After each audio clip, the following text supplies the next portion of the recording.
Hello, everybody, and welcome to another episode of Bingy's Theory.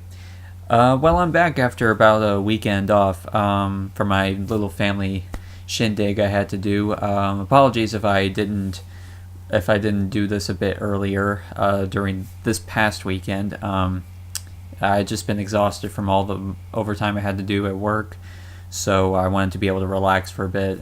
But that doesn't mean I'd stopped watching movies. So yeah, I just might as well get back into the swing of things in terms of movies. Now, this past weekend, I've seen 3 movies. One of which came out the weekend I went for my family shindig, Star Trek Into Darkness, and I saw 2 extra movies for this weekend, The Hangover Part 3 and Fast and Furious 6. So I might as well get the one that I was supposed to see last week out of the way. Now, I'm going to do something a little different. I noticed that in my past videos, all I do is kind of ramble on after a while and kind of just talk back in circles and everything. I know some people do that and everything, but I felt it kind of unnecessary, and hopefully I won't do that for this video. But keep in mind, I'm not a professional at this. I'm just a regular guy that goes to the movies, and this is what I love to do. I love to talk about movies. I love to critique movies. I love to go to the movies, even if it's a bad movie. I still like to go because, well, that's just me. So yeah, I decided I wanted to be able to write down some notes. So I wrote down my notes in this little TARDIS journal that I have. Yeah, I'm a Doctor Who fan. Oh well. So yeah, I wrote down the pros and cons of some of the movies that the 3 movies I've seen this past weekend. So let's get started with Star Trek Into Darkness. Now, I've never been a huge Star Trek fan. I was born around the time during Star Trek: The Next Generation with Patrick Stewart as Jean-Luc Picard. And most people would think that that's actually a really good series to start off with, but I never really watched it. I've seen the movies, even though I had no idea who these people were. I had no idea who Jean-Luc Picard was. I had no idea who Data was, who Worf was, any of them. I had no idea who these guys were. I just watched them because it just had pretty spaceships and everything. You know, as like a 5-year-old kid would be like, ooh, pretty. I didn't think about the story at all. I was just amazed by the visuals at that time. So so when I first heard that they're rebooting Star Trek for this generation, I was kind of optimistic about it. At the same time, I was wondering if it was going to work, because I know the Star Trek fan base is huge, and I know they're very, very opinionated in terms of changing things. And I think that in terms of me being a regular moviegoer, I was just looking forward to it just for the sake of, going to the movies and seeing a new Star Trek movie. So the first reboot for Star Trek with J.J. Abrams, I actually liked it. I thought it was a good movie. It's not a perfect movie by any chance. It's got so many plot holes in it that it's unreal, but I still liked it for what it was, as like a casual moviegoer and a person that knows what Star Trek is, but I have no idea like any of the storylines about it. I just know certain creatures and some character names and everything. I know their taglines, like Dr. McCoy's "Damn it, Jim, I'm a doctor, not a physicist" kind of thing. I knew what those were, but I had no idea who these characters were. So going into the Star Trek reboot, I had, this was just my introduction to them in J.J. Abrams sort of way. So I liked it. I thought the first movie was good. So I was really looking forward to seeing Star Trek Into Darkness. And to put it in a short summary, I thought it was good. I thought it was generally a good movie up until the last half hour or so, and I'll get into that a little bit, but first I'll go into the pros and cons about it. Starting off with the pros, the actors are more I'm reading from this, by the way. The actors are more comfortable in their roles. I thought for the longest time that Chris Pine as Captain Kirk, I felt like he was not really getting the control of being Kirk in this movie. I thought it was just, this young actor who somehow got this role. As same with Zachary Quinto, who I think is a good actor. I was just like, this guy is Spock? Really? The guy that was Siler in Heroes, slicing people's heads off to get their powers or whatever. It's like, okay, I didn't quite understand that, but I was just like, okay, cool. I thought in the first movie they did their characters well, but I felt like they weren't very comfortable with it. Like they were trying to both please the fan base and also do something for newcomers that don't make them feel alienated from, not knowing the source material. So in this one, they actually grow more comfortable in it. It feels like they've actually evolved in a way in terms of Chris Pine being James Kirk and Zachary Quinto as Spock. They definitely grown into these roles, and I like that. I like that they are more comfortable, and they actually have more of a chemistry, more of like a budding rivalry between those two. Like they're both friends, but they also like get at each other's necks, and I like that. I'm sure that's how Kirk and Spock was in the original TV series, but as I said, I never watched it. Next up is visually beautiful. This movie is beautiful. My God, is it beautiful. I thought the first movie was really good, but this one puts it up to the next level, in my honest opinion. I love the way they now do like the whole when they go into warp speed, it has like these little star dust or whatever coming from their engines. I know it's supposed to be for the 3D effect. I didn't see this movie in 3D, but I've heard it was actually pretty good. But it's just a beautiful movie to look at, and there was a little slide off of lens flare, but there are still some lens flare moments in there. So if you have a huge problem with that, you probably will not like this movie. Although if you really want to see a really huge problem with lens flare, go check out the Total Recall remake. It's a horrible movie, and the use of lens flare in it is unbearable. It's a good story. I thought the story was good up until the last half hour, but which I'll get into in a minute. The story itself is Kirk is going through, he's breaking the rules of Starfleet, and he gets demoted down into being, he gets his ship taken away, which of course, it can't happen because it's fucking Kirk. He can't have that ship away from it. It's impossible. So what happens is Captain Pike from the first movie, the guy that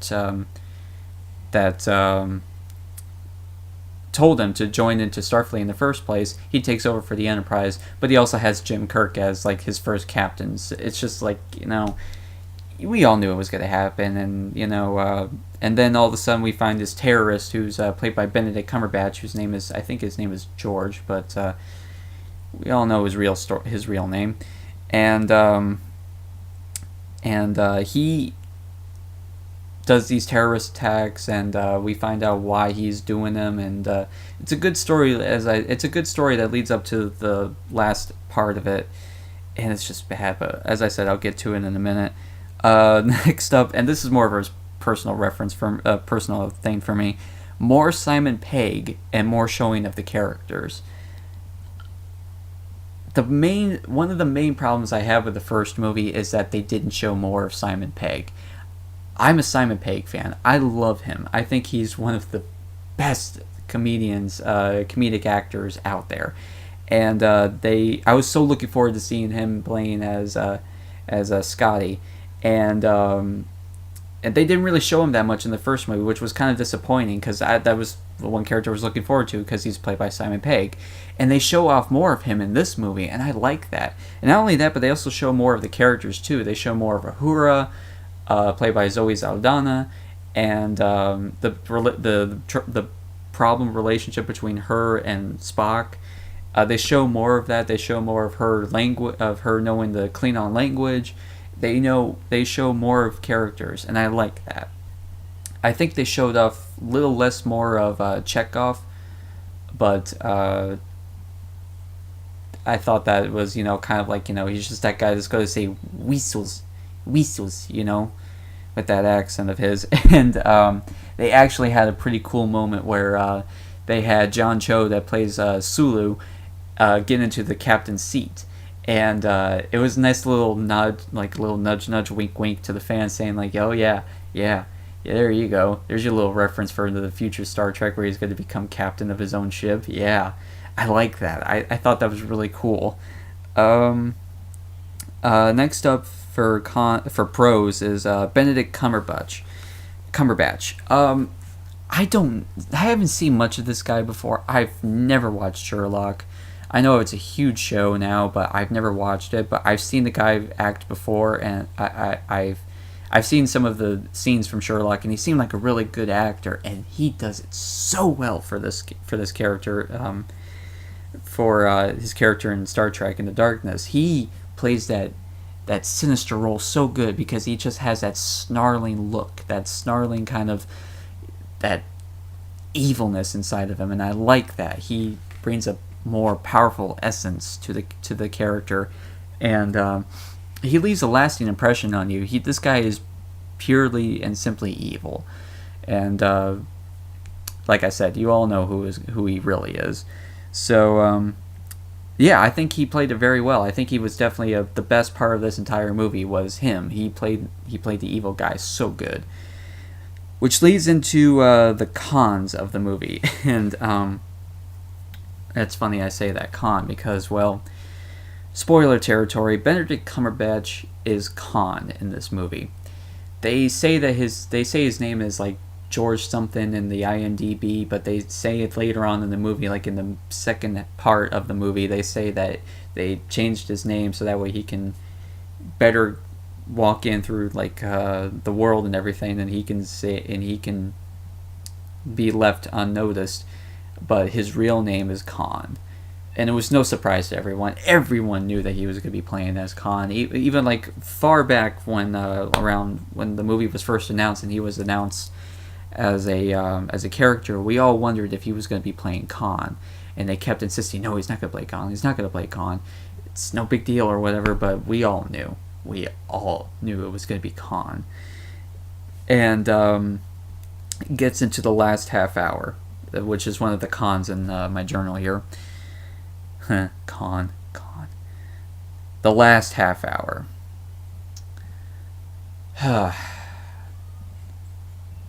This is for people who have seen Star Trek II: Wrath of Khan. If you have seen this movie, you're going to know exactly what I'm going to be talking about here. So the last half hour basically shows that Khan was going after this huge ship that was piloted by Starfleet's chief of staff or whatever. He's the main guy. He's the one that's been that wants Khan dead, and we find out that that he has torpedoes that have Khan's crew in there, like 79 people in there, and they are all cryogenically frozen, and Khan wanted to get them so that way he can wake them up and then use them as his future crew for this huge ship, which he steals, and he kills the Starfleet main captain or whatever, and he turns out to be the bad guy. What a shocker. And he pretty much demolishes the Enterprise to a point where the main reactor of the ship, or the nuclear reactor, starts going off, and it's cutting off all the power. So you already know what this is going if you've seen Wrath of Khan. Instead, the roles are reversed. It's Kirk that goes into the main reactor to open it up, exposing himself to radiation and him dying instead of Spock. So the roles are reversed in a way, and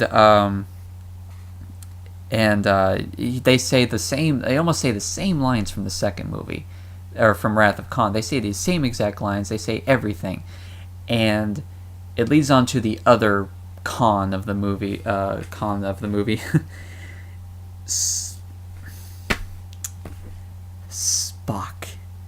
Spock does the best line, or like the best line that William Shatner will always be known for, but Spock yells it out in this movie, and this is where I kind of got drawn out of the movie when that happened. He yells out, "Khan!"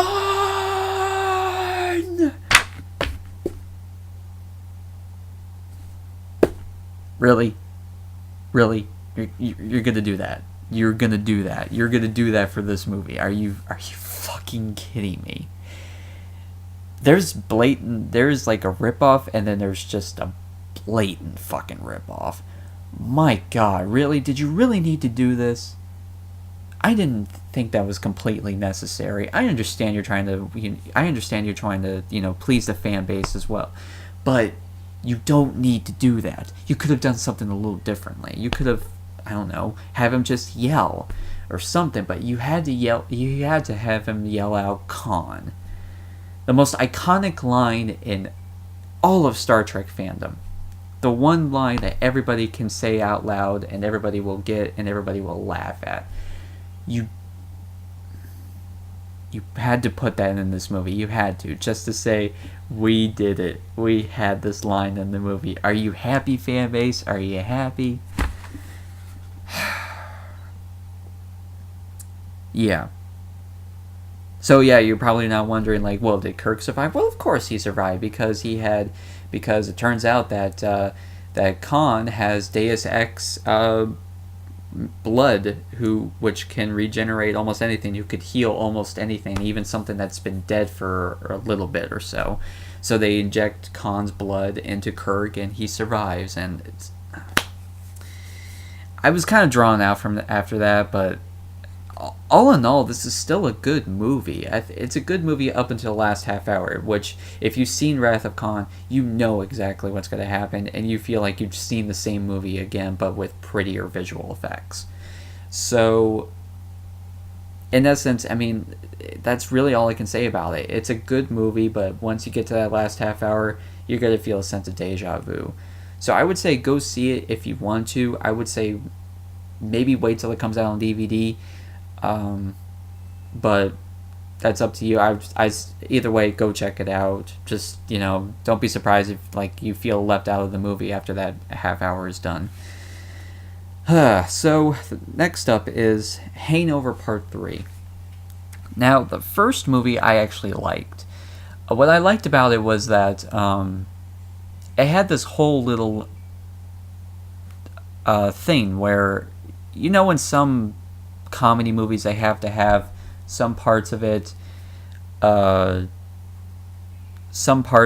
in flashback mode or whatever, where they actually see what's been going on or what's been happening or how did this happen to them and all that kind of shit. This movie the first movie didn't do that. It actually had the audience think of, like, the order of which these guys were going through their drunken hangover, or their drunkenness in a way. And they don't show any flashbacks. You have to figure it out yourself. You kind of just had to, fill in the blanks yourself, fill in the gaps. I like that. I like that in movies. I like that it doesn't make the audience feel like an idiot by saying, like, oh, now I remember, flashback. And then you see the order of events happening, and it's like, oh, everything is resolved. I like a movie where it makes you think, instead of just giving you the answers right away. I know some people would like the answers right away, but for me, I like a little bit of a challenge that's going to make me think about this movie after seeing it. That's going to make me think about it afterwards. But the second movie was exactly the same as the first movie, but just in Bangkok, except it's a little darker and a little stupider. And the main problems I have with the second movie are the same problems I have with the third movie. But at least in this one, it had a bit of a different story angle. So the pros for it was, yes, it's a different plot in a way. The movie starts off with Chow breaking out of Bangkok prison, and then it goes into Alan, who buys a giraffe, and of course you've probably seen the commercial for it where the giraffe gets his head cleaved off by highway road or something like that, and they actually pretty much show that in the movie, like the head being whipped off and into another crowd of a family van with kids in the back, so you could see like the beheaded giraffe head. Yeah, something for the kids. So of course his dad, being the richest guy in the world or whatever, he had to write every check and everything. He was pissed off at Alan, but of course Alan was just like, "Nah, I don't care. I wanted a giraffe." And then his dad gets so angry at him, he walks away. And then in the background, while Alan puts on his headphones, he's listening to some music. And then in the background, you can see that his father's having a heart attack, and it leads to his father's death. And then they find out that during the funeral, the two other guys played by Bradley Cooper and Ed Helms are going to give him an intervention and take him to this place called New Horizons. And they're going to send him off, hopefully get him better, and that's about it. That's the whole story, was that they were going to take this guy to rehab. But of course, we find out that, since Chow was released, there's a guy that's off to get Chow because, this guy named Marshall, who's played by John Goodman, wants Chow because he stole $21 million in gold bars from him. And he needs the Wolfpack in order to get these, because the Wolfpack's been hanging out with this guy ever since the second movie, so they know exactly where he is. And they're trying to find Chow, bring it back to Marshall, and things will happen. So you think this movie would be over in a nutshell, and it's just like, no, we would have to have hijinks. We have to have Chow being a complete fucking idiot. We have to have him act like an idiot while he's high. He has to be a total asshole to his supposed friends, and everything. And it's just... The main problem I've had with these movies is the characters. I thought that Bradley Cooper's character, from the first and second, and I think he's kind of grown in this movie a little, but he's still a bit of an asshole. The guy is so unlikable. I wondered why the hell people sympathize with this guy. The guy is so blatantly just like so unlikable. It makes me wonder, how the hell does he get this? How the hell is he married? Why does he have a kid? Does he seem like he gives a shit about his family? I don't think he does. He seems to do, but it seems that he does care about his family, but in essence, I don't feel that he does, because he's such a fucking asshole. Ed Helms' character, the doctor dentist, he's still that same kind of pushy guy that gets pushed around. He's the guy that's just, he's just there in a way. The main person I have a huge problem with for this movie is Zach Galifianakis' character as Alan. I know some guys out there that do have that tendency of acting like a child even in their grown-up age. Like, Alan in this movie is like 42 years old, and he's acting like a child. And he treats his family like shit. He makes them feel so loathed and hated and everything, and we're supposed to sympathize with this guy. We're supposed to feel, we're supposed to feel sad for him. We're supposed to feel sympathetic towards him because he's different. No, I'm sorry. I don't like this fucking guy. I never liked him after the second movie. The first movie, at least, he was just socially awkward. He was just that guy that feels like, he was just like, a regular awkward guy. He wasn't an asshole in this movie. He mistakenly drugged them. And in the second movie, they turned him more into an asshole because of this whole Wolfpack thing. He thinks he's all badass now and he can get away with anything. That's not going to make me like this guy. That's not going to make me think, oh man, this guy is going to be so... I have to feel for this guy and I have to feel sympathy for him. I don't. I wished he would have died in this movie. I really did.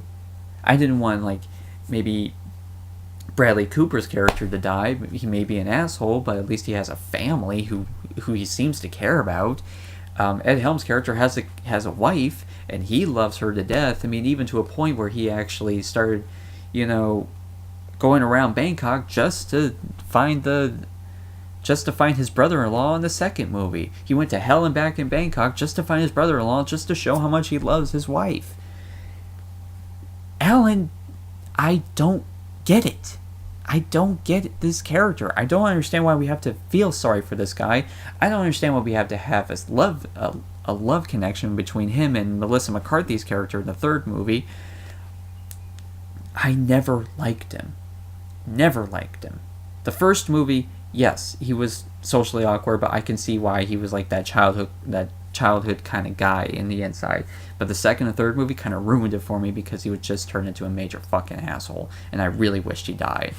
Unfortunately, he doesn't die in this third movie. He gets married to Melissa McCarthy's character, and I just don't understand why we had to have a love thing for this guy. I'm pretty sure that marriage is not going to last for like 2 months.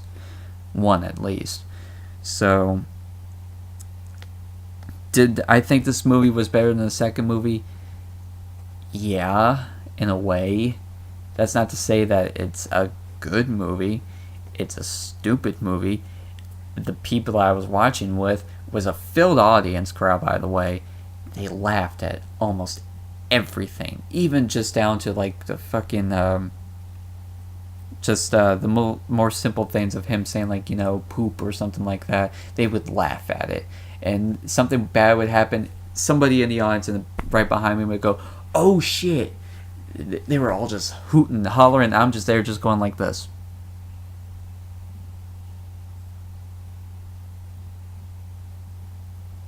I would chuckle every now and then. I would go, I would smile a little bit when something like I thought was at least decent would be happening. But other than that, I didn't laugh at all during this movie.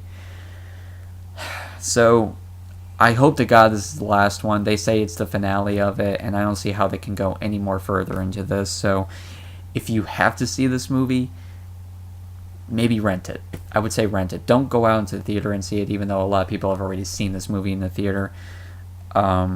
But just wait till it comes out on DVD. I'm pretty sure there's going to be an unrated edition with extra scenes. So, yeah, that's about it for Hangover Part 3. And finally, Fast and Furious 6. I've never been a big fan of Fast and Furious.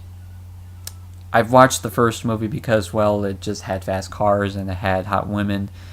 I think it was about 11 or 10 or 12 when this movie first came out. And then, of course, you know, I liked that. You know, it's like hot little girls. It was during those prepubescent times, you know. I was getting funny feelings. So, of course, I had to watch a movie that had, like, girls, like, in shorts to seeing, like, most of their ass cheeks coming out and everything. So, but the cars were actually pretty cool. But the story itself for the first movie felt like Point Break, but with racing cars. You know, like Paul Walker's character was an undercover cop, and Diesel was that guy that you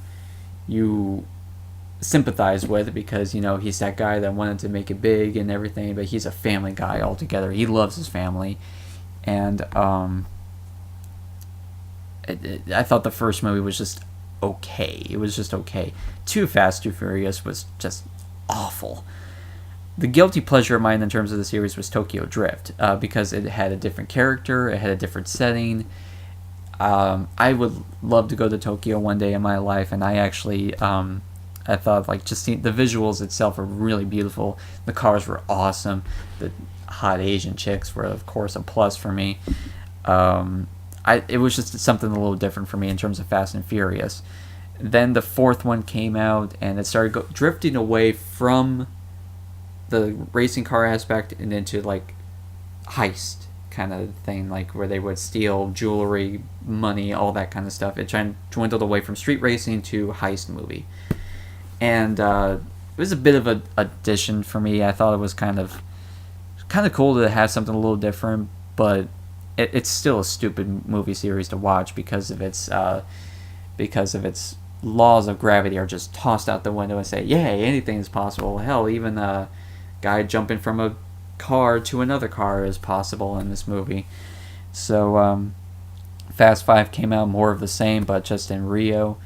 Then came around 6, and I can't really say I can get mad at this movie. I can't say that I can get mad at it because it's so stupid. It's meant to be stupid. And you know what? It's fun.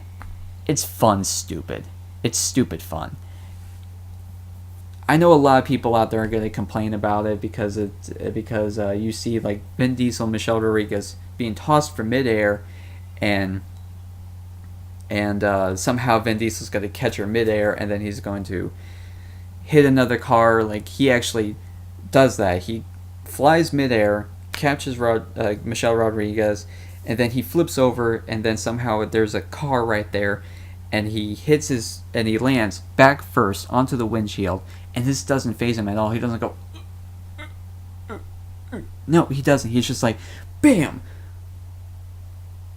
Yeah, I just saved your life, because I'm a badass.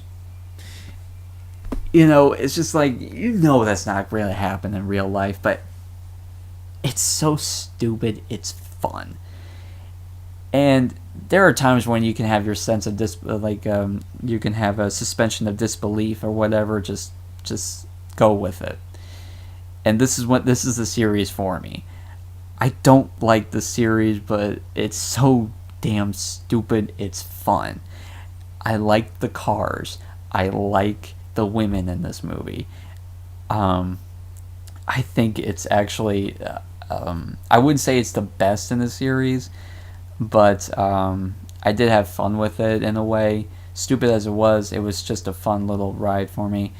I can't really say that I had like a huge problem with it. There's really nothing I can say about it. It's just nothing but, they're trying to find Michelle Rodriguez, who apparently is alive because she was supposedly dead in the 5th movie, which they go into kind of a bullshit kind of remark of her somehow surviving, because I guess the guy that killed her was working with this new guy that was the main villain in this movie, in the 6th movie, and he made the car explode to make it look like she died, and she got flipped, and she got tossed out, and she got her head knocked out. She was in the hospital, and she has amnesia. She doesn't remember anybody. And it's kind of like a really kind of bullshit kind of thing, but I can't really say that it's a huge thing. I was really kind of thinking that it was going to be her twin sister or something like that, but thankfully that didn't happen. But in all essence, it was just nothing but you playing Hot Wheels. If you're playing a lot of Hot Wheels as a kid, this is your movie, because it's nothing but crashes, racing, vroom vroom vroom, explosion, bros, and credits. That's it. That's you can't really say that. I can't really go into a huge plot synopsis about this because, well, it's exactly the same thing. So I would say maybe if you want to go check out Fast and Furious, I guess so if you want to check it out, because it looks like it's not going to end, because there's a 7th movie that's going to come out next year, and they teased that a little bit at the end. Going into the spoilers here. Because it turns out that all the movies, like from 1, 2, and then go to Fast and Furious, which is the 4th movie, and 5 and 6 are prequels to the 3rd movie. Because the Asian guy that's in Tokyo Drift, he died, but when Fast and Furious 4 came out, he was alive. So that made me think that it was actually a prequel or something, because how the hell did he survive? Because Tokyo Drift never showed that in the 3rd, never showed his body. He never miraculously showed up and say, "Hey, guess what? I'm still alive." He didn't do that. So that made me think this must have been a prequel to the movie series, and I was right, because, well, at the end of the 6th movie, about 5 seconds after 5 seconds of trailer of end credits, we go into Tokyo Drift territory. We start seeing footage of that, and you start seeing the car that you've never seen before kind of drive off and collides with the Asian guy's car, and then that person gets out of the car, and it's Jason fucking Statham, and he goes over to the car. He walks away from the car, which is about to explode. He gets on his phone and calls Dominic, Vin Diesel's character, And then he says, "Dumb, you don't know who I am." And then the car explodes right behind him. "Will you do now?" And then hangs up, and that's probably gonna be the plot for the 7th movie. So yeah, I had this theory for the longest time, and it turns out I was right. That just shows you how many movies I've seen in my life. So just to get this out of the way, to a certain somebody who kept telling me that that they were not prequels to Tokyo Drift at all. You owe me. You owe me big time. We've had this argument for such a long time. You know who you are. You owe me for this. It could be anything. I'm just saying, you owe me. And I was right. Excuse me. Yes! Yes! Can you feel that?